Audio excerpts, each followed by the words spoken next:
Imagine a waterfall taller than 3 Burj Khalifas stacked on top of each other. That's right, we're talking about AngelFalls in Venezuela.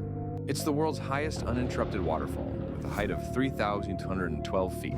The Burj Khalifa stands at 828 meters. Multiply that by 3 and AngelFalls still towers over it. This natural wonder is located in the heart of the Canaima National Park, surrounded by lush rainforest.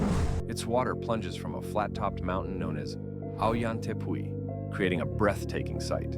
AngelFalls was named after Jimmy Angel, a pilot who discovered it in 1933. It's a must-see for adventurers and nature lovers alike.